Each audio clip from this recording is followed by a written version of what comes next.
I want to introduce some really special people. My first mentor and coach, the guy that changed my life, Andy Wells. What is up, Andy? Hello, good sir. How are you? I'm doing good, brother. Happy to be with you today. My homie, my big brother, Ralph Anthony. My guy, how are you? My guys, I'm good. Good to see you. Good to see you too, my dude. And last but not least, my big brother, my business partner, Coach D. How you doing, D? What's up, y'all? Let's get it going. Let's get it going indeed. Today, I want to hold space for Andy, and I want us to listen to Andy and give him space to let us understand where he's at, how he's feeling, what he wants to share. Of course, Andy's going through a breakup with an incredible, beautiful, amazing human being who we love, Imi. And I want to open up and hear from Andy and hear where he's at. Hell yeah, brother. I'm in a good place. And there's almost like a weird... This has been a really interesting journey. So for those who don't know, I was in a relationship with my girlfriend for 7 years. Her name is Imi. We added so much to each other's lives. And I think we began with the mission of like, every single second that we're together, let's build something. You build your life, I'll build mine. We'll build something beautiful in the middle there as well. And I think we always had this concept of like, nothing is forever. Like, I don't know where we got it from, but we just had this idea that like, even if you last until you're both 85 years old, one of you will die or both of you will die. No relationship lasts forever. No friendship, no business relationship. I know people don't sort of like to hear that, but we had an understanding of that. So we were able to be grateful and make the most of it. But there's been this weird transition now where I've done a video and I've said, you know, here's what's happening. Here's why we're splitting. This is something that we've talked through for the last probably 2 or 3 years. Like there was an incompatibility in the relationship. I wanted non-monogamy. She wanted monogamy.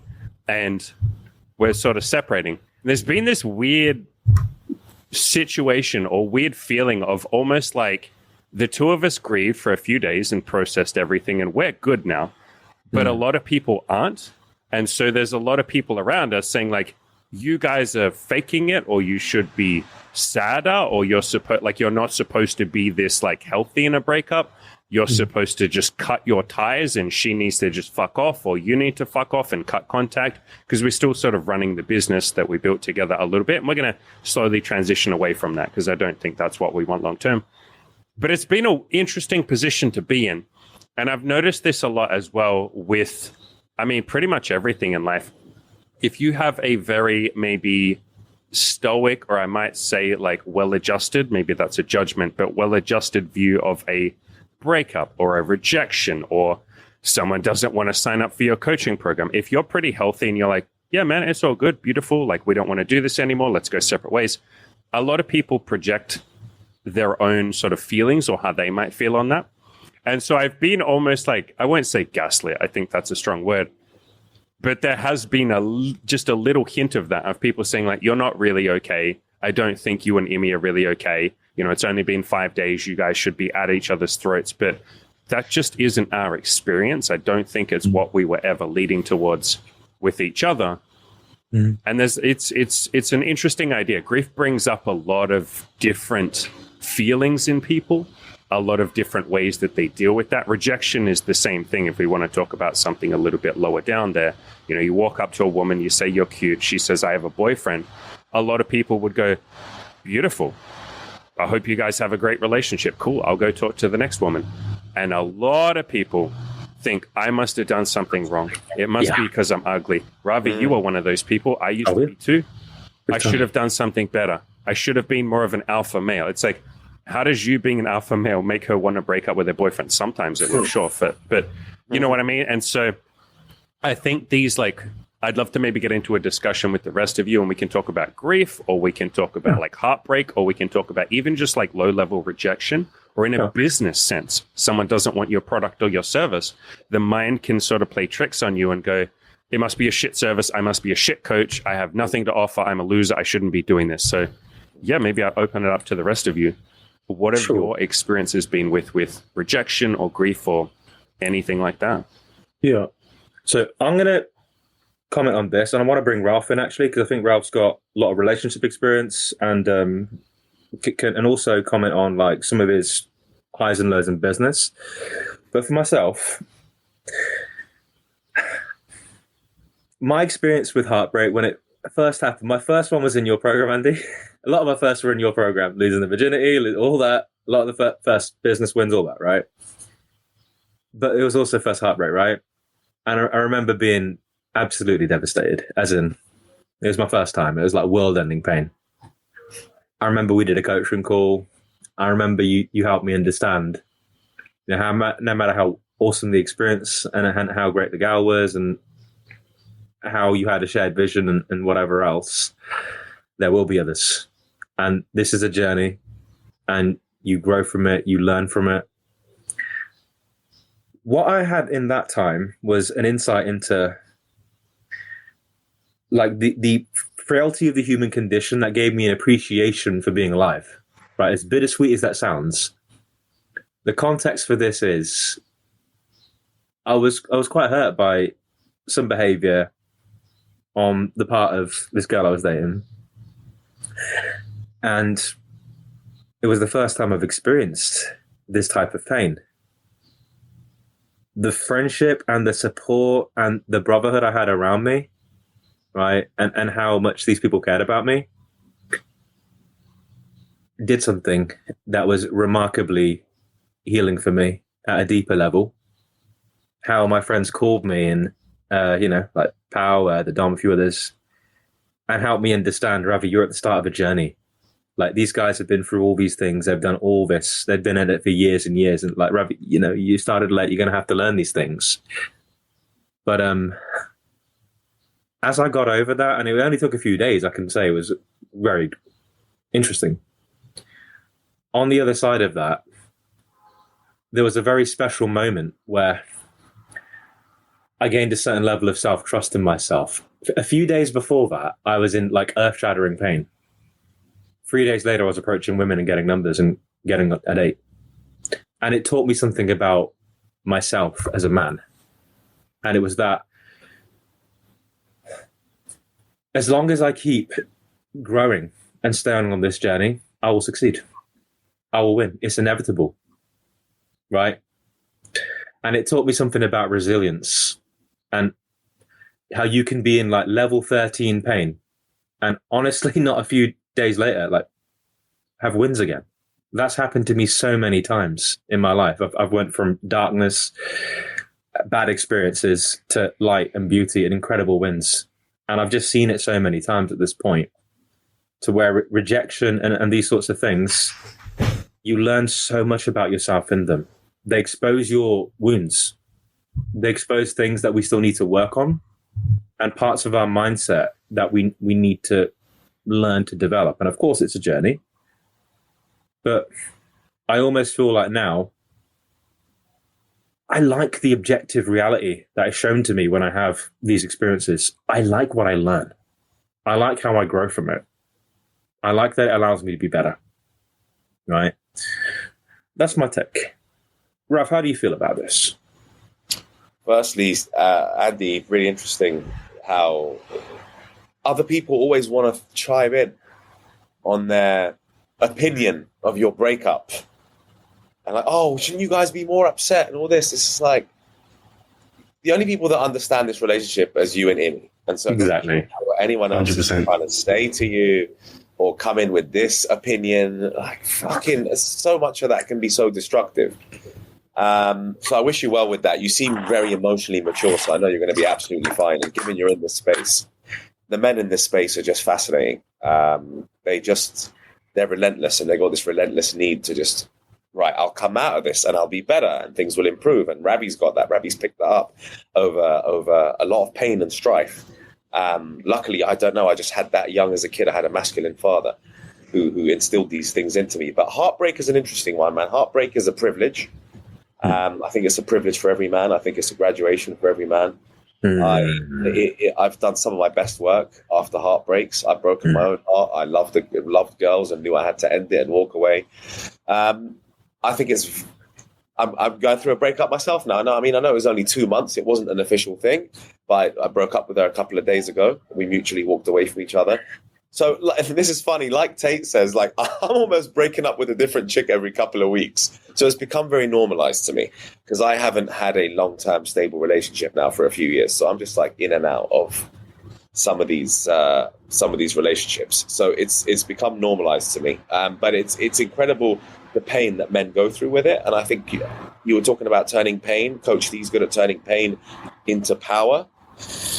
Yeah, man, I just take my ass back in the gym and I pump and you need to feel good about yourself. You know, heartbreak does a lot of damage to your self-esteem, but if you're already quite a confident guy, you'll just be fine the next day and you'll be approaching and you'll have the abundance that you need in this life. So I think people like us are fascinating. It's a pleasure to meet Andy and to be on a pod with him. I'd like to hear what Coach D talks about. I'm sure he's come across a lot of heartbreak, and I think it really defines you. Like, which direction do you go after this heartbreak? A lot of men go down certain directions, and a lot of men just rise out of the ashes like the phoenix. So it's such a fascinating time in a man's life. I actually I like breakups. I know that sounds really weird. It might sound a bit weird, but it fuels my fire. Right. Coach, what you got for us on this? I would say in my beginning stages of learning who I was as a man and building my confidence, especially, you know, being like a fob from overseas and who was also needy in nature, broken until I built the resilience of who I am right now. Oh my God, I was a fucking bitch. Dude, I remember I would cry in my fucking grandfather's basement, whip out the cartoon porn. I don't even want to tell you my history, the shit that I'd watch, just jerk off to everything to go to sleep. Walk to fucking... Once you see Andy's website, you can share all you want. Don't even worry. I don't want to see... He told me what he does. I told him I want to see it. Oh, you did? All right, all right. Yeah. This is the dude that got me into whipping bitches. Yeah. I was like, wait, excuse me. Can I please clarify? I have nothing against cartoon porn, but I feel like you just talked about cartoon porn and then said you should see what Andy does. My website has nothing to do with cartoon porn or anything like that, but much love to the people that are into that. The furry community and all that. Right. But that just goes to show you how messed up I was in the head, man. Like, just a broken kid, never talked to girls, virgin in his late 20s. I remember I would go to 7-Eleven, get burritos, just fat ass nigga just jerking off. Oh my God, dude. These are all like suppressed memories I don't want to talk about. But and when she would break up for me, I would be like needy, crying. Like, it was so bad that I would call him, even though I was breaking up, like, why'd you break up on me? What did I do wrong? Because I didn't understand what it mean to be a man. And remember living overseas where you weren't allowed to speak to women in a religious place that I was, and then coming and finally being able to speak to women, I saw them as like angelic creatures, as like, you know, the Holy Grail. So, you know, after like a couple of breakups, I started to become more grounded and tell myself, like, what the fuck is wrong with you, dude? You're here there masturbating, you're here jerking off, you're getting fat. Get the fuck out the apartment and go approach and go out with the community and go out with your bros. And I started to develop this like psychopathic confidence. I would literally go up to like approach in New York City and I would like I'll tell like these random chicks, I'm like, yeah, my girl left me, so I'm fucking talking to you now. What's your name? And just the level of like authenticity and groundedness and strength in that. She would like literally laugh. She's like, what? What are you say? What's wrong with you? I was like, yeah, she left my ass for being a bitch and I don't want to be a bitch anymore. So let me get to know you. And after that, I started to like realize like, yo, if you be raw and authentic as a man, because at the end of the day, you know, we have a community, we have a brotherhood, you have people, but as a man, it's your duty to get up yourself, to save yourself, to say, yo, I'm not here to feed you, but you have to feed yourself as a man. And that's what I learned because I was leaning on others for help. Like, all of you guys are my brothers and we all have the support. But truly, if a man wants to change, he has to have the willingness and the power within his core to get up. And that's what I was doing when I was crazy. I was going out, I was approaching, and I was so slowly learning as a man that I was wasting my time being a depressed idiot. But it's like I had to manifest that. I had to change my direction. So, you know, as much as like Ralph was joking too, I became a man who's in love with like pain, because pain made me who I am today. Pain made me realize like the world is not like a rainbow go happy place. It's what you make it as a man. and what you believe in, you can make that happen as long as you take that pain and you turn it around into something meaningful and something beautiful. But that can only happen if you're strong enough to take it. And me jerking off, that wasn't it. I had to go out there and change what I want, when I want, and how to get it. This is interesting. So I think we have a lot of synergy here, right? So what Coach shared was about the stories that we tell ourselves about the experiences that we're having. So me and Andy talked about this last night. We have the opportunity to tell what story empowers us. We get to choose, and we can step into stories that allow us to see a lot of opportunity, because the opportunities are out there. The opportunities are being seized every day. It just depends how big we're thinking. So it's almost like, from what everyone shared here today, it's not the heartbreak that destroys men or puts us in a downward spiral. It's rather the stories that we tell about what it means. Because if you look at a guy like Andy, he's grateful for the experience. He's continuing to grow. He in a very healthy manner. I mean, Ralph's point was great. People who understand, I've watched all of Andy's stuff. I understand how much Andy and Amy work on the relationship, and they're like emotionally healthy people, right? So they can progress. But it's really like what we tell ourselves that can make or break us. And the stories that have shaped everyone here, right? Stories that have shaped me, Ralph, Andy, Coach. So I want to like tap into this a little here and explore some examples of pain that perhaps you recognize you've inflicted on yourself. I think Ralph said that, Andy said that too, from stories you guys have told yourself after heartbreaks, rejections, or whatever. Does anything stand out for anyone? Yeah, do you want me to go first? Yeah, go ahead. A billion stories, man. I have 10 billion of these stories. I know we all do. So one of my favorite teachers is a lady named Byron Katie, and she has a quote, "Nobody else can hurt me. That's my job." And I love that quote because what she means by that is nobody else can disappoint me or make me angry or sad. What happens is I tell a story that this person disappointed me, and with that story, I disappoint myself. The only reason I'm disappointed is because I had an expectation of how something should work out. And then if it doesn't work out that way, then I get frustrated at that. I'm arguing with reality. This is basically a core tenet of Stoicism, is don't argue with reality. That doesn't mean sit there and just be a victim to life and, oh, I can't change anything. But the very first step to changing something is accepting what it currently is and then doing something about it. It's like the first step of the Alcoholics Anonymous program. Accept that I'm fucking struggling and I can't quit this alcohol, and then ask for help. Or I like to use the map analogy. If I want to use Google Maps or Apple Maps or whatever to get to a destination, the first fucking thing it asks me is, where are you right now? Share your location or type in where you are right now. If I say, no, I'm sorry, I'm not giving you my location, it goes, well, I can't give you directions. I don't know where you are. And you go, but I need to get to McDonald's. Tell me how to get to McDonald's. And it will say again, where are you now? I need to know where you are. And so the first step of starting to embrace these teaching lessons that pain or suffering or whatever is trying to give us is accepting it. Right now I'm hurting. Right now I'm not happy. You know, like Coach D, you said it in a very funny way, but you're like, your very first sort of beginnings in this journey were like, I'm not fucking happy. This sucks. That was me too, brother. It's like, I'm depressed. I'm suicidal. I don't like this. All right, that's the truth. That's where I am right now. I'm not going to keep covering that up with, you know, you talked about cartoon porn. For me, it was just like normal porn. Same thing, brother. I got to a point where I was looking at porn for like 8 hours a day. I wasn't even jerking off to it. It was just I was there. Bro, so you know, man, it's like you're just watching it so that you don't have to feel. And you kind of have it on in the background. It was like a dopamine. Brother, it's a drip feed of dopamine that is like slightly stimulating you, but not even much at that point. Because like after you've heard the 10,000th woman moan, it all kind of sounds the same.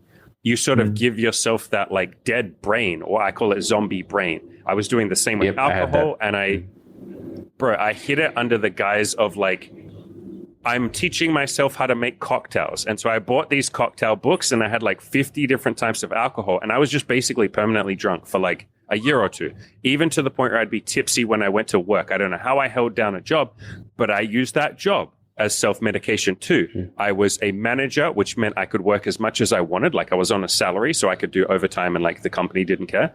There was a point where I was working like 16 hours a day. Like I would go to work at like 2 a.m. in the morning before the store even opened, like hours before it opened. And I would stay there until like 7 or 8 p.m. at night, because then I didn't have to go home and feel. At least I would be around other people and they could sort of force me to pretend to be, I guess, as an escape.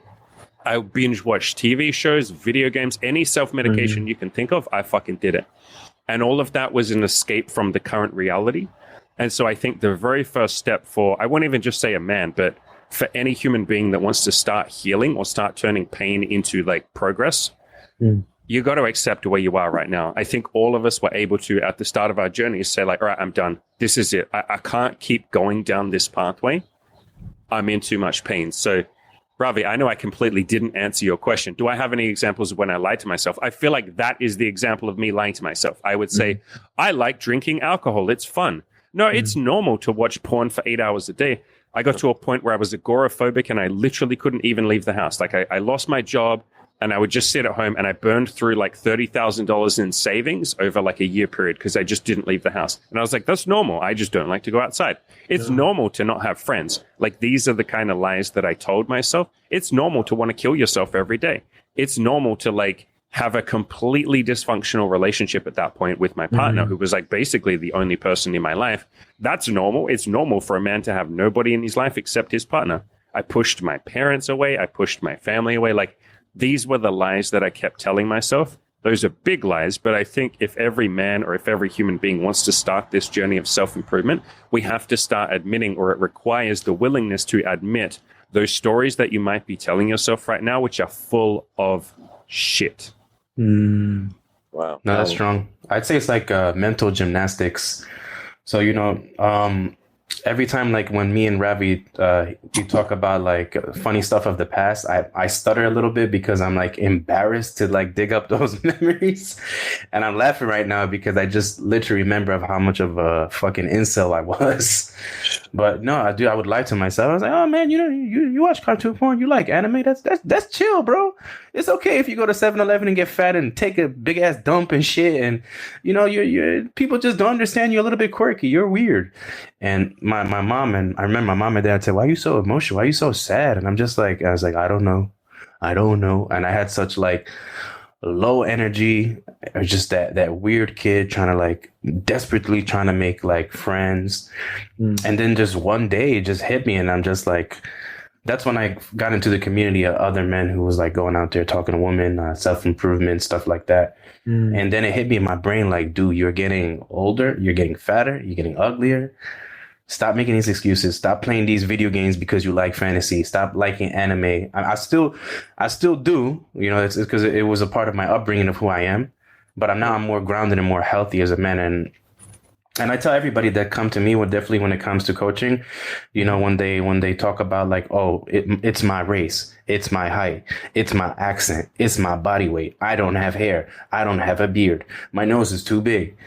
And I'm just like, motherfucker, you see my ass? And I would show him a picture like, you see, I had a fucking thick accent, dude. Then they'll try to make like excuses. Oh, you're handsome now. I'm like, well, I put the fucking work in. If you put the work in too, you can accept it too.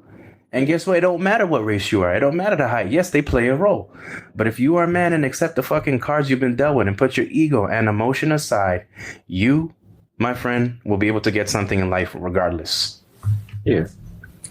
This is see, I like the idea of like turning points, and I think these changes happen for people at a really subconscious level, and they're going on, and they start to crystallize over time. I've told my story on Andy's podcast before.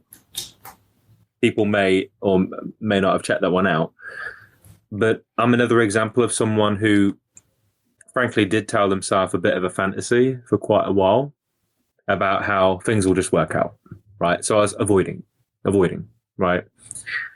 what specifically I'm referring to is, I tried every year to lose my virginity since the time I was 18 and failed. Multitude of reasons for that, mostly anxiety, low self-esteem, limiting beliefs, adverse experiences, all manner of chaos, right? However, at around 26, 27, I can say for all intents and purposes, I'd pretty much suppressed everything and just ignored it and just bottled it up and was just putting all my focus into my work at the time as a project manager and wanted just to put blinders on and ignore life and reality and just absorb myself in work. Now, what was happening was when I'd walk around and see couples together, I would die inside. I don't know if you have ever experienced this. People will understand this experience, but there's like a trauma response that a guy can have where it's like a world-ending pain. And it would trigger me. And I would have it and just tell myself, no, Ravi, keep working, keep applying yourself in your job. One day you'll lose weight. And again, I was like 270 pounds every year for like years. Like I just would tell myself, no, I'll lose weight. I'll get all my shit together and I'll be okay. Around COVID, I started watching this guy's content, Andy, because I'd followed him for like 10 years prior. Reason why, all the stuff he just talked about, that's why I followed him. All the challenges he had, he was exactly like me. Anyone who's been in my chats and has seen my behavior in the past, this was Andy too, which is why I trusted him. And started listening to that podcast. And that was a time in my life of a lot of anger, a lot of being very pissed off at Andy, like arguing with him a lot. I couldn't deny what he was saying. I can't, because he had all the same issues and did the work and overcame them. There's no argument I could put to you because he proves that no matter what situation, he's killed your excuses. And that's what bothered me. Because there's nowhere to hide anymore because he did it. And he lost all that weight. And if he can do it, I can too. So my turning point was around, I'd gotten several promotions, was getting ahead, had a load of staff and stuff. And 3 weeks before my 30th birthday, and again, this is after like listening to Andy's podcast, like 3 hours a day, 4 hours a day, getting up at 5 a.m. because I knew there was something I needed to do here. But I wasn't ready to confront it. But 3 weeks before my 30th, it just hit me. I was at work one day and I just realized I'm going to turn 30 a virgin. And my entire life, I've lied to myself that I'm just going to make it. I'm going to become successful. And it was at that moment I realized, Ravi, you're not going to make it. And I fucking projectile vomited everywhere and I just left. I went home and desperately tried to get in touch with Andy. Just went back on the Good Looking Loser forums, just tried to find what the fuck is he doing. Fortunately, he had a website. Fortunately, he was doing coaching, made a log. It's history after that. Joined the program. Every year I failed to lose weight. Joined his program, lost 100 pounds. Every year I failed to get my first date. Joined his program, went on 100 dates in a year. Dude got my shit together and I appreciate it. And, we've only got more success from there. And, and now doing things in this world. But the point here is, that was, I did that to myself. It was because of thoughts, beliefs that I told myself. And once you do things that you thought were impossible, which I've done so many times in my life now, you no longer believe it's impossible, right? Coach D is an example of this. Like, he's an incredible individual, like really outlier, right? You guys should get to know him more, and we will in our journey. But he helped me a lot. And I can say he just done a lot for me. And I demanded a business partnership with him. I wasn't going to quit. And there was no way I was going to take no for an answer. And I got one. And there's so many other things that if I want it, I will get it. This motherfucker was persistent. Years. You have no idea how many times I told him, no, you're too mentally 3-4 fucked in the times. head. He did. Like, dude, your headspace, man. I don't want to. I mean, I'm a mental case too, so I'm just like two mental cases together. It's just like that's a recipe for disaster right there. But I saw that he was like improving. I was like, okay, you know what? He reached a certain level of groundedness and masculinity. He understands my mission to help man in the core. Fuck it, let's do it. But he spoke very highly about my brother Ralph and my brother Andy, and I was like, oh, these guys sound like really grounded men, and I see it now how much he loves and respects you guys as family. So I just want to say, thank you for the bottom of my heart, helping Ravi become the man he is today too. Because when I first met him during his journey, he had so much hate, and I would like literally call him. This guy was suicidal. I would call him. He just nonstop hate blasting. I'm Indian, sub 5. It's over. Fuck the world. Fuck women. Nobody liked me. And I just kept saying, shut the fuck up. Shut the fuck up. Shut the fuck up. Dude, you're 6. Every time he'll tell me something, I say, you're 6'5". I don't want to hear it. Oh, I'm Indian. I said, bro, I'm bald. You have hair. I don't want to hear it. He said, I'm ugly. I said, I used to be ugly too. So I don't want to hear it. And then, it was just back and forth. Just say like, feel bad for me, coach. I'm like, I don't want to hear it, bro. And we would just go out, and all of a sudden he started to get like, I remember the boot camps, man. Yeah, got results. He would get like, he's like, yo, why are women talking to me? I was like, dude, is your inner game. In my mind, I'm like, your inner game is that fucking bad? He's like, why are they talking to me? I thought my entire life I was a curry cell. I'm like, no, dude, you are a tall dinosaur who was just messed up in the head. And guess what, bro? You got some masculinity to you. And now he believes that, there's no point of being a victim anymore. Whatever you have, you can put it to the side and get what you want in life within means and reach.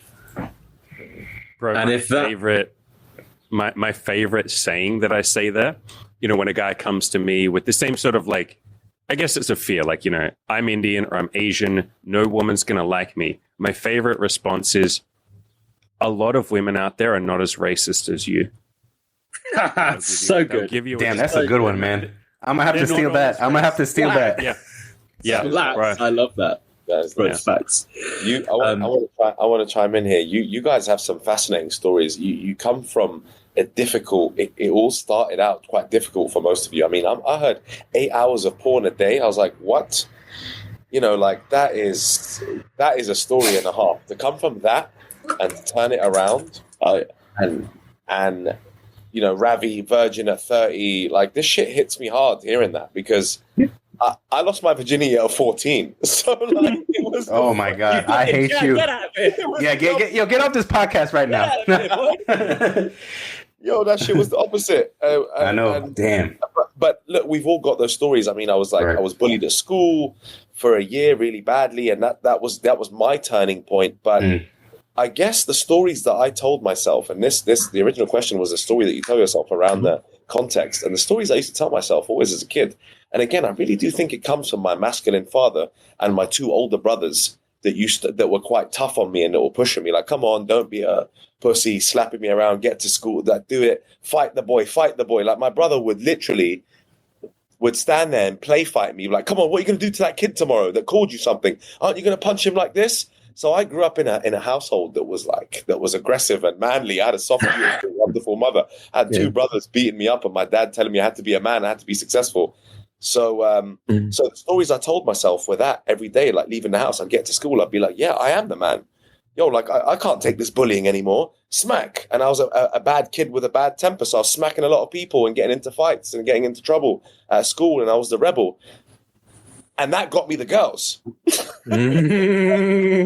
Wait, being the rebel and being the kid at school who was punching people, all of a sudden, it was like, because the smart geek at school, the introvert, wasn't getting any of the girls, and the rebellious guy who was macho and was tired of getting bullied and started throwing punches back, all of a sudden was winning the game, even though you shouldn't be punching people. But it was like, what that taught me, and the stories I told myself as a young kid, was to be like, you're the man. You got to do this. You got to boss this room. No, I don't care. There's no other way out of this.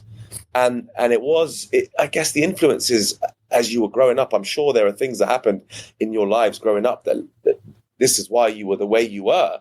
But I just remember the story I had and the stories I told myself, it was masculinity all around me and shoved down my throat from a very young age. Like hearing your stories it's quite heartbreaking to hear that. But what's beautiful is you coming out of that and how you reacted to that rejection, how you all reacted to that difficult time, that level of self-awareness, like men understanding their emotions finally. Ravi sitting on his desk and being like, yo, wait a minute, I'm going to turn 30 and I'm a virgin. What the fuck am I doing?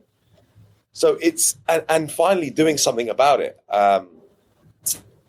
It's also about just taking the first step. Ravi, after 3 days approaching girls, that's a really hard thing to do after a breakup. But I'd love to know, all of you, like, how do men get on that first step? Like, what's the first thing you can do? I remember saying to a fat friend of mine 3 days ago, I was like, just do one press up. Don't worry about going to the gym, because he now looks at the mountain. He's like, bro, how am I ever going to get to your stage? I'm like, come on, like, look where I'm starting. And this is a great question. And I said to him, do one press up. So I'd like to know if there was a magic pill I could give a guy to turn him from difficulty into a G, I would give it to him. And that would be an expensive pill. But what's the first thing you recommend your guys to do tomorrow? Baby steps. You just answered the question, bro. Baby steps. This is everything I have in all of my content. So a lot of the time, you mentioned the mountain. I love that you said that. So many times we will look at the mountain ahead of us and we'll get intimidated. I did a video saying, stop looking at the fucking mountain. Don't look at how far you have to go. That will scare the shit out of you. You won't get started. Look down, look at your feet, look at the very next step forward that you can take. And rather than focusing on what you can't do, like a lot of people will say, I can't go out there and go to the gym. It's too hard. It's too scary. I'm 100 pounds, or I need to lose 100 pounds. I can't do it. I can't go and talk to the girl. I'm socially awkward. I'm autistic. I don't know how to do that. Stop telling me, or stop focusing on what you can't do. Focus on what you can do. And if all you can do is walk around outside for 5 minutes and look in the general direction of one woman for 5 milliseconds, amazing. What a victory, my brother. That's incredible. That's more than you're currently doing. Let's focus on doing more than you're doing right now. This is the basis of books like Atomic Habit. There's another one called The Slight Edge. It's like, how can I be 1% better each week? And if 1% intimidates you, how can I be 0.1% better this week? If that intimidates you, like, this is how I came out of my own depression and suicide, was like, and my parents did this. This wasn't me. My parents were like, every day we're giving you a chore list. Today, all you are doing is washing the dishes. And I was like, I can't do the dishes. I was crying. I was just like heartbroken. I was going through a relationship breakup at the same time. I was like, I can't do the dishes. And they were like, just start. Honey, just start the dishes. And I'd do the dishes, then I'd go back to bed and cry. The next day, okay, you did the dishes, do the dishes again. Now see if you can dry the dishes after you wash them. Okay, I can do that. Go back to bed and cry. The next day, maybe I can do some vacuuming as well. Oh, look at me. Wow. I'm so amazing. I'm doing some vacuuming. And my brain was saying, this isn't working. This is doing nothing. This isn't going to make a difference. But if you just shut the fuck up and do it anyway, you'll find that over time it starts to add up. Before I knew it, I'm leaving the house. I remember calling my mother and saying, you are never going to believe where I am or what I'm doing. This was after like 2 weeks of, moving back in with them to fix all of this stuff. You're never going to believe where I am. And she's like, where are you, honey? I'm outside. I went to the shopping mall and I walked around for 15 minutes. Then I had to freak out and I had to leave, but I'm now walking home. I've been outside for 35 minutes now. And she was like, honey, that's amazing. That's insane. I can't believe you did that. That's amazing. The next day I go and do it again. I aim for 45 minutes. This is what I teach guys in my, like, if I give them an approach anxiety program, I'm like, go outside for as long as you possibly can. Give yourself that exposure therapy. Every second that you're out there, you are gaining something. You are building up. And so before I knew it, now I have a friend.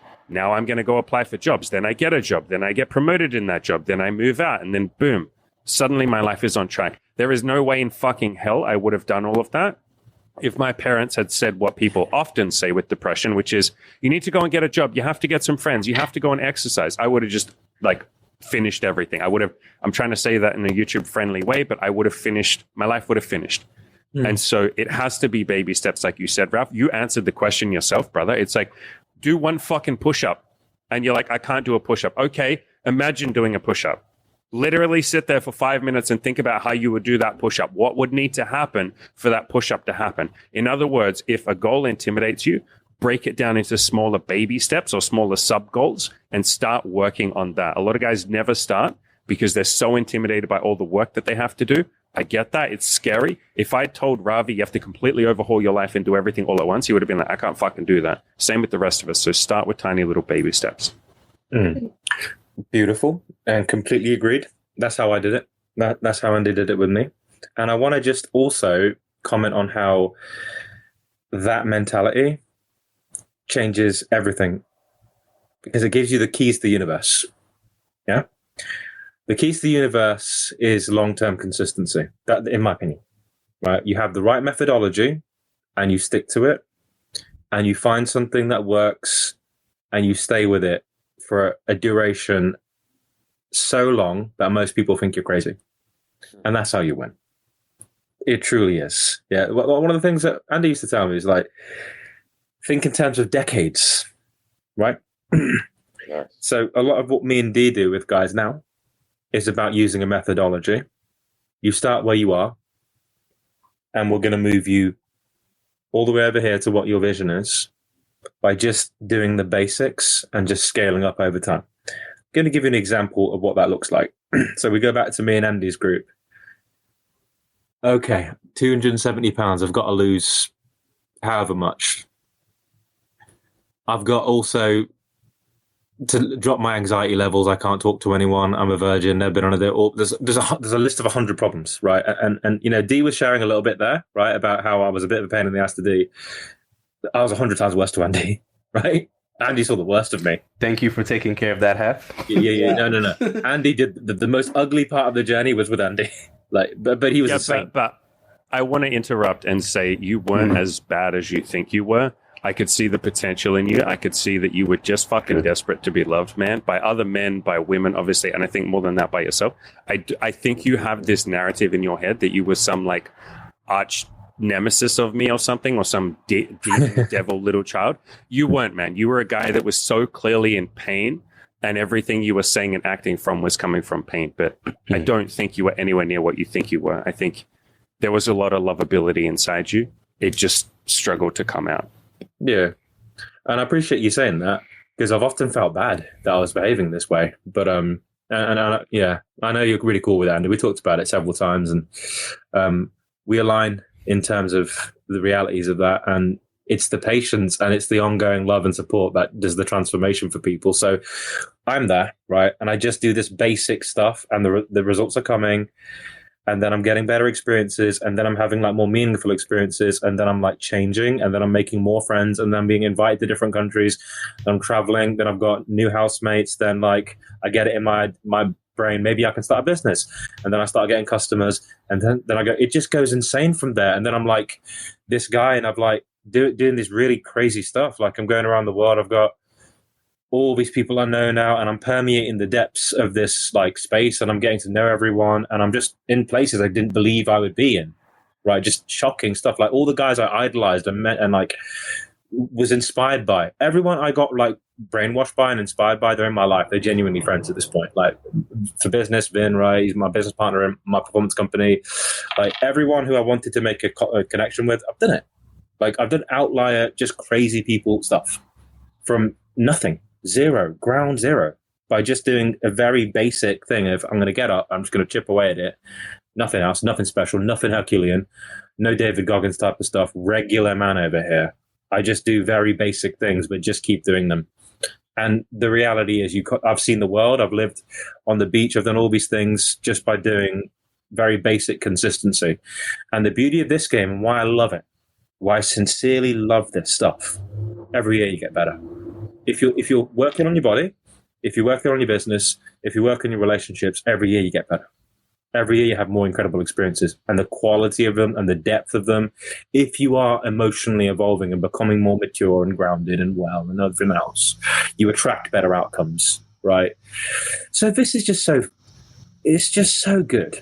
Now, the guy who's at the start, who's like, you know, you're thinking it's not going to work and all this sort of stuff, and like you have all these doubts. You're allowed to have those doubts. We all have them to this day. We're human, yeah. But what I like to think about is in terms of methods. And if I'm using a method and it has worked for another man out there, and I'm seeing green shoots, I will stick with it, and I will get into myself and look at the deeper nitty gritty and work out like, why am I not getting ahead? And I'll solve this puzzle. And if you just stay with any puzzle, no matter what it is, you will solve it. There's someone out there who's beat your excuses. There's someone out there, and he likes to use the example of a guy, quadriplegic dude. He's got a beautiful wife. He's got a successful, happy life. There's loads of people like that, yeah, who don't. Something being difficult is not an excuse, right? Imagine all the great athletes we admire who have to compete against the most vicious, ferocious men in the world. They don't say, it's too hard, I can't beat Tyson Fury. They go in there and they get the job done, right? Being hard is not an excuse. Ravi? We wouldn't have Kobe Bryant, we wouldn't have Michael Jordan, we wouldn't have any of these amazing men. Humans are limitless, man. So embrace this stuff. It's sincerely the passion of my life. I love this. Self-improvement, to be clear. Like, I'm a total nerd about this stuff. And it's the most empowering thing I've ever seen. I believe in it so much, I want to give it to everyone. So, yeah, start small. Just exactly what Andy said. It's right. I wanted to say, let me add to that. You got to take like a systematical approach. So definitely like when men who come see me, because I'm based in New York, I have other guys who came from overseas or other states, they come see me, like, show me in-person training, in-person confidence. And they see that I have like this magnetic aura that when I speak to women, like they're instantly attracted. They're like, dude, they kind of reach a certain level of like doubt. Because, I like the mountain analogy that you use. And they're like, dude, look at you. I'm like, yes, but think about the product that you're going to become. This is the product of me, of what I've become, of years of inceldom, suicidal thoughts, drinking, drugs, hating myself, messed up relationships, into a grounded man. Don't look at me. Focus on what you can become. I'm the idea of masculinity. Oh, but you're so aggressive. You're so ghetto. I'm like, you got that swag to you. I'm like, yes, this is the aura and energy of what I am as a man, but there's different ways to become masculine. And, especially like for more examples, I'll get a student who's like 5'5" and under. I'm too short to approach, Unc. I was like, guess what? There's girls who are 5'3" and 5'2". You're going to approach them. And he's like, damn it. He's like, and I got people like, oh, my accent is too thick. I can't. I was like, guess what? Tell you have a fucking accent and for her to bear with you. And she's like, and you know what? They would literally go up to her. She said, excuse my accent. I would like to have this conversation. Oh, that's so cute. Oh, where are you from? And he comes back to me, dude, she gave me a chance. She treated me like a human. And in my mind would be blown away, because I'm saying like, you guys are worthy of love, worthy of respect, but just take a systematical approach and see what you can become. If you're fat, you lose the weight. If you have an accent reduction. I had an accent. I would literally watch YouTube clips, I remember, of American action movies with my fob ass. Just like, yeah, I'm going to come out. I'm the Terminator. And I'll just repeat it in anime too. And just like, I got to get rid of this halal car accent, bro. But I would tell my friends, if there's a will, there's a way. Learn style. See what you can emulate. And then they'll come on me the excuses, but I'm not you. But I'm not Ralph. But I'm not Andy, but I'm not Ravi. But you could be you could take certain elements of who I am. You could take certain elements of Ralph. You could take certain elements of Andy. You could take certain elements of Ravi and me and combine it into a version of you. And I've seen clients like that I've helped. I have them on virgins, dry spells, suicidal, who made a lot of money, who would use excuses to just like how it makes us frustrated. But I said, put those excuses aside and see yourself as a human being with flaws and problems that you can fix. And we take it one simple step at a time. If you have approach anxiety, just come out with me for a day. Even if you do open and talk to one girl, I am proud of you. You know why I'm proud of you? Because you're working on changing yourself. And guess what? Let's pick it up now. Let's do 2. Let's do 3. Let's do 4. All right, let's move on to numbers. Let's move on to dates. Let's move on to you speaking more of a man's phone. Let's move on to you making it fun now. But you see, it's our duty as men to help these underprivileged men who have been brainwashed, I would say, in their own victim mentality, who are hurt and damaged. You kind of have to hold their hand, because I'm considered like an uncle in the community, or like a big brother, because everybody knows I'm like the goofball that will have fun with you, but at the same time, I'm going to beat your ass if you come to me with like weak ass energy.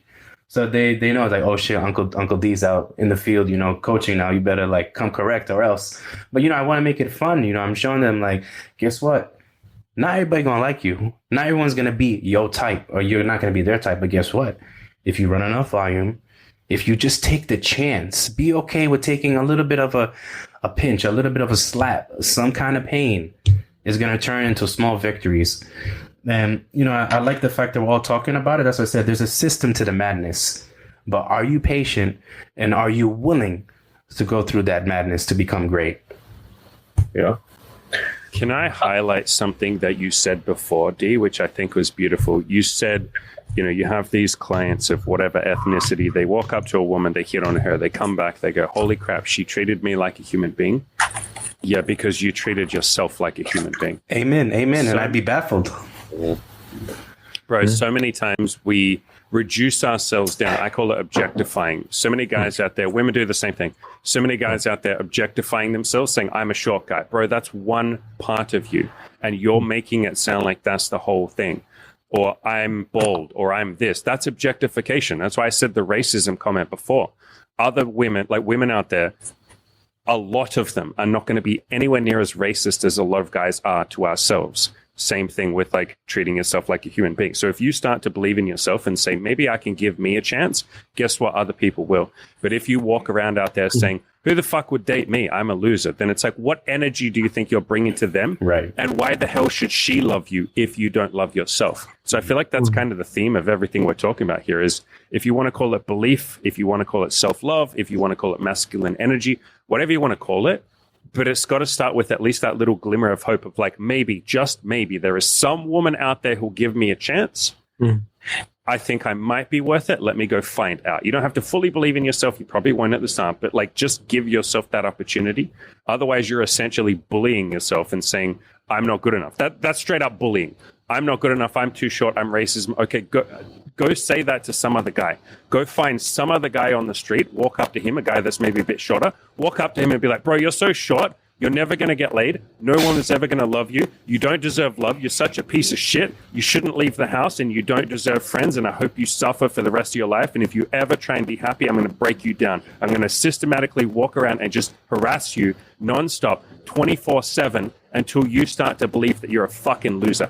Go say that to some other guy and watch what happens. First of all, you'll break his fucking heart, or he'll punch you in the face, or there'll be consequences. But because it's ourselves and no one can see our own internal monologue, we just go hard with the harassment campaign. And we're innocent in that we don't know that we're doing that. Most of these guys don't realize how hard they are on themselves. But like, would you do that to someone else? Would you say that shit to a brother? Fuck no, because it's just literal like abuse. Like, I think that would be borderline illegal, if not just straight up illegal. If you followed some guy around and essentially bullied him into like almost suicide, there would be a case that you go to jail for that shit. But it's easier to do with ourselves because we don't realize we're doing it, man. And so I feel like that's kind of our mission as coaches and content creators is like, bro, stop the bullying. The cycle of abuse stops right here. Absolutely. Let's start at least just not harassing yourself. We can talk about the self-love and like all of that later, but let's at least stop the fucking abuse right now. Like, you need to leave this abusive domestic violence relationship with yourself and start being at least neutral. Be fucking neutral to yourself, brother, and then we can start building from there. Good. I love it. Gents, we are at the end of a powerful discussion today, and I want you all to leave one tip. So the question I'm going to put to you is this. There's a man out there who's going through heartbreak, rejection, identity loss. We understand he's not broken. He's not done just yet, right? What is your pearls of wisdom to them? Let's start with UD. What have you got for him? Actually, I want to hear our guest star, Andy. Okay, well, Andy's going through this in some sense. Maybe you lead the way for this one, Andy. Let people help you. Let people help you. Let people help you. Let people help you. I think as men, there is this strong drive to be the lone wolf. God knows I have it. Ravi knows because I reached out to him, a couple of weeks ago. But there is this strong drive to just say, it's fine. It's fine. I got this. I should be okay. Understand that to some extent, that is your beautiful fucking ego speaking. That's not a bad thing. That ego has probably served you really well. Yes, you are capable of doing shit by yourself. You're a powerful man. Yeah, no shit, you can do it by yourself. But what you don't see is the hypothetical of like, what if I had 5 people in my corner helping me? What if I had even just one person helping me? You don't know what that timeline looks like. I'm telling you from experience, and these other guys would probably say the same. The timeline where you let other men or women or whatever help you, you get 10,000 times more done. You're 10,000 times happier. You suffer 10,000 times less. There's way less drama. And people will give you ideas and suggestions that you never could have come up with on your own. So either fucking get a coach, go find some sort of support group that's free, talk to your homies, talk to your bros, talk to your family. Fuck, if you have nobody, go make some friends. If you have no friends and you think you can't make friends, go outside, walk up to a random stranger and be like, I have nobody in the world that gives a fuck about me. Would you mind saying one nice thing to me? And the first person might be like, oh shit, fuck, I don't know how to deal with this. Fine. Go to the next person. Go cold approach strangers and be like, I have no friends. Would you be my fucking friend? I don't give a fuck what you do, but go and find someone. Don't be that lone wolf. You're just playing on nightmare mode. I like that. That was strong. I was going to say, for me to add to that, it's the same thing working in the self-improvement and masculinity era, is that I get a lot of guys, either they're like, ego comes into play a lot. And, as men, we don't want to look like losers. As men, like, we don't want to show that we can't get laid. We'll fight you. Be like, yo, my body's better than you. I could squat better than you. I could deadlift more than you. Deadlift more, bitch. Yeah, exactly. Yeah, our King Ravi with his 315 deadlift that won't do jack shit for him. I had to say that on the podcast. Yeah. Every day, this motherfucker would send me his fucking deadlifts. I'm like, dude, what? I'm tired of seeing your Indian ass deadlifting. It's not gonna do shit. So that when you come with me to the fucking boot camp, I'm not gonna embarrass him and tell this chick how much you deadlift, and let's see what she says. she ain't gonna give a fuck. I know what they say because I had a bodybuilding friend who went through this, and he was like, I don't think my deadlift and my bench press is helping me get girls. And so he started to like overcome that. He went up to girls and started telling them how much he benched and deadlifted. The answer that they consistently said is that a lot? Like, girls don't even No. It's true. She's like, and literally they'll I had a bodybuilder too that, he'll say it, and they're gonna be like, okay, cool. And then he'll come back to me. He's like, that's all she says. Like, yeah, you bitch. What you thought she was gonna drop? Oh my God, 300 pounds? Take me home. But let me stop being a retard. No, but it's like, put your ego aside, my man. Everybody around this world, you see, we all had problems. We all come from different parts of life. We all look different. We all come from different ages, different race. We all have our issues to deal with. I had an ego problem too, because my life was already fucked up. I didn't want to look like more of a loser, so I had to appear strong in front of other men because I wanted to be a leader. And then I realized, in order to be a true leader, you have to accept your faults, your errors, your flaws. A man who is a leader is a man who people trust, not a fucking tyrant where I tell you, go do this shit. You have to trust me in order to believe in my mission. So no matter where you come from, my brothers, my message are here for you today. You're not alone in this. And we are all in here together. But put your ego aside and open the door for an opportunity to grow. Beautiful. Powerful.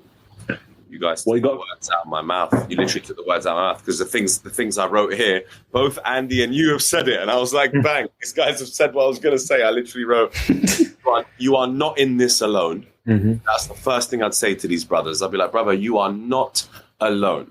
Because that's the biggest fear for everyone. It's like, I'm fighting this alone, and they're in their own head. And it's just like, you think these 7 billion other people are fine right now? No. Like, you think everyone else is okay out there? My bro, the biggest celebs and the people with the most status are sitting there as troubled as you are right now. But people just don't realize that. So that's the first thing I wrote. You're not in this alone. The second thing I wrote was what Andy said. Find someone to talk to. That's the key. Like, just find the first human being that's going to talk to you. If you don't want to step out the house, start tweeting about your experience, your journey. I'm feeling like this, or speak in a forum. Ravi made a lot of friends talking in a forum. Just say how you feel. Guys, I feel absolutely terrible today, and I just want to put it out there. And I don't know if I'm ever going to get through this, but I'm just going to put this here right now in the universe somewhere. I'm not just going to turn this into some positive stuff, because I don't feel positive. This is me being authentic. So find someone to talk to. Just human beings can actually help you, and you'd rarely be able to believe that, because most of depression, most of difficulty, most of these men in this difficult place, they're alone. They really are alone in every sense of the word. They go to bed alone and they feel like in their minds, they're like, I'm fighting this alone. I'm just in this dark room. And this is what I'm saying. I keep needing to emphasize. They think everyone else is fine.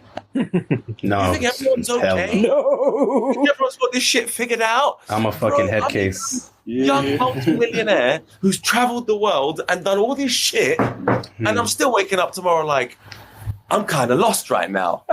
There you go, buddy. Yep. And that's what I need to hear. So my channel, on a lot of my channel, I'm like, guys, yes, I have a beautiful life. Yes, I have all these amazing things. Yes, I've worked hard for it. Yes, I'll continue to work every day till the day I'm dead to have a beautiful life as a man and to embrace masculinity. And I'm absolutely grateful to God and whatever other forces have given this to me. But guess what? I'm just as lost as you on some days. So I hope that makes you feel better. Right. I'm going to also kind of echo and say one thing that's consistently, I think when you're in a dark place, you get this feeling that no one cares. I'm insignificant. I don't belong here. I don't fit in. I'm weird, whatever. And then when you start to speak to other people, you realize, wait a minute, all these people have got the exact same thing as me. Or they've been there, or they're there now, and they get it. The most powerful thing that I did for myself was just start to talk about things. You know, I never even verbalized that I was a virgin when I was struggling with that stuff. Went on Andy's forum and started talking about it. Things started changing. Started opening up. The point here is community support. Why it's so powerful is that when you start to share and you're vulnerable and you see that these people are listening, there's compassion in the world, there's human kindness in the world, that there is people sincerely who cared enough about a 30-year-old obese incel virgin that an entire community got behind me and helped me change my life, right? Because they cared. And that was hundreds of people. Yeah. And I've lived with those people and traveled the world with those people. It's amazing. It's beautiful. And back in the day, reading Andy's stuff, he did the same thing, right? Men's spaces are very sacred. We have the ability to help heal each other and to give each other impetus and drive. We can do a lot to support each other. And I'd say to someone who's in that space, find a group, find someone to be accountable to, be completely non-judgmental. That's like the ethos in anything I'm involved with is radical acceptance, radical welcomeness, ridiculous support and passion. You're allowed to have any problem. There's no limits. There's no limits to my patience. There's nothing you can say or do that's going to make me judge you, because I've done everything and no one judged me. That's what heals people. When you see I can be as busted up and broken and people still have my back. And that's true. And that's true about this world. It's true about people. It's true about the human animal. Yeah, it's a great species. It's a great world we live in. It's unbelievable. Yeah, that guys like me can make it. Yeah, and when Andy was going through his journey, yeah, people like him can have this impact. This is an incredible situation that we're all in. We're blessed to be here, and that would be my parting words of wisdom to anyone who is in that space. So, gents, we are going to wrap this one up. It was a powerful podcast, a powerful episode, and hopefully the first of many. Thank you all for being here and sharing space. Thank you. And coming together. I think it was a beautiful vibe and a beautiful energy.